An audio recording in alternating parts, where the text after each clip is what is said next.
Hi, it's Dina Davis here, and this is my course reflection on the Sports Mind Institute's Managing Adversity. So this course was incredibly powerful for me. I made a choice to come from a place of being very vulnerable and to go ahead and dig deep and face some old demons and really rumble with my adversity and see where that takes me. Before I can begin, I need to acknowledge that there's something that keeps coming up and resonating with me and emerging from my own personal development, which is that I really need to stop coming from a place of feeling like a victim in any of the situations in my life. I think to become truly empowered, I have to be brutally honest and accept responsibility for all the events that have happened in my life, and that where I am today is because of the choices that I've made. Sometimes the choices I made were out of fear and out of a place of being small, and sometimes my choices were made out of a place of being empowered, and I think that accounts for the huge ups and downs I've had in my life. And while I couldn't control the actions of others in my past, and in some instances I couldn't control my own reactions because I was too young, I now can come from a place of being very aware, and I do have control over my own reactivity. And I think this course has been hugely instrumental in realizing that and giving me tools that I can use moving forward. And I think that that's a huge step forward. Eric talks in the course about humility and forces that we cannot change. And I love that he talks about the big mountain, and we're like this small, we're never going to win a battle against the mountain. But life is really, for me, about having the courage to keep climbing and to keep stepping forward. One of the things I've done in my life, which has been kind of interesting for me to think about, is that I have taken emotions that have been a result of adverse situations and I've compartmentalized them. And I've used them as a performer, as an actress, because it was like my emotional resource pool that I could pull from whenever I needed it. And it's why I could always cry at the drop of a hat, because I have all these intense emotions stored up, but they're in a very safe place. And I didn't actually face those emotions or ever deal with those emotions in my real life, which I think caused me to be extremely stagnant in some areas, has been very damaging to many of my relationships.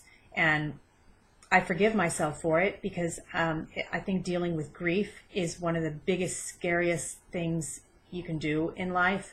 And I'm really making a choice now to go ahead and walk into my own story and deal with some of this stuff, because I think it's going to make me better at my work with other people and more empowered in my own life. So I want to talk about 3 key moments in my life, which were adverse situations in my life, that I am reframing and turning into positives, because in retrospect, all of these events really have given my life color and have been where I've gained my greatest strengths. So the first of those situations was the death of my mother at age 10. I think losing somebody, a key person in my life at a very young age, not only gave me immediate independence, but also enabled me to think of life in terms of not being permanent.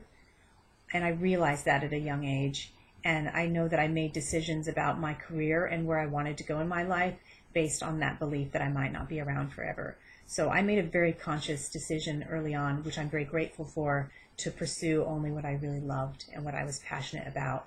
And this feeling and this drive to really want to make a difference in the world is my gift from my mother's loss. The second situation is being the survivor of sexual abuse as a child. And I know some people might think, well, that's really uncomfortable. Do we have to talk about that, and what positive could come out of that? But in truth, it's where I have gained my warrior mentality, my ability to survive, and the gifts that I've gained from that really are my ability to empathize, understand, and empower others from that situation, because I understand. I've been there, and I can truly say I'm a survivor. Number 3 of my adverse situations is my more recent situation, which is the ending of my marriage. And I'm really still in the middle of this journey, but I can say that this situation has been a real reboot of my life.